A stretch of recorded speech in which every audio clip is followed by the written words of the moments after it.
السلام علیکم خوږو دوستانو، ستړي مه خدای پاک دې وکړي چې جوړ او روغ یاست. خوږو دوستانو، غزنوي پښتون یم، بیا ستاسو په درانه خدمت کې له یو نوي ویډیو سره.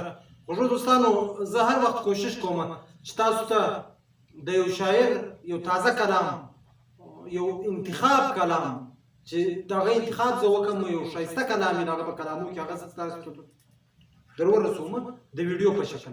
هغه که د هر شاعر وي دوستانو، په دې کې ما هېڅ دا نه دي کړي. ما پرون هم د یو چا غزل شعر کړی وله، باسط ثاقب ځوان شاعر و. تاسو یقین وکړئ چې هغه زه نه په شخصي کې پېژنم، نه مې تر اوسه ملاقات ورسره شوی دی، نه مې هېڅ ورسره شوی دی.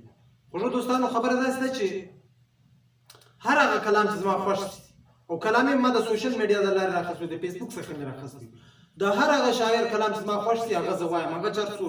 هر شاعر ما ته محترم دی، هر شاعر پر ما قدر لري، د هر شاعر شعر د قدر وړ دی. نو نن مې بیا د سویلي پښتونخوا د کلاسیکلا د سیمې د هغه خدای شته چې څو کلامونه نور هم ما ویلي دي، خو د هغو په کلامو کې دومره خوږوالی وي چې زه څومره هم د کلامونه وایم نه په مړېږم.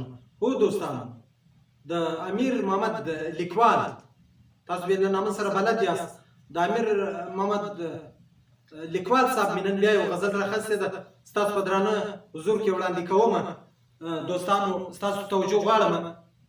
وایي زما خیال و چې روغ زړه به راسره وي، زما خیال و چې روغ زړه به راسره وي، ژوند به ښکلی وي، هر څه به راسره وي، غلامینو نوره توره وي که سپینه، غلامینو نوره توره وي که سپینه، څه به نه وایم خوله به راسره وي، هیڅوک نه لرم په دغه درست جهان کې، هیڅوک نه لرم په دغه درست جهان کې چې پر وخت د بیلتانه به راسره وي.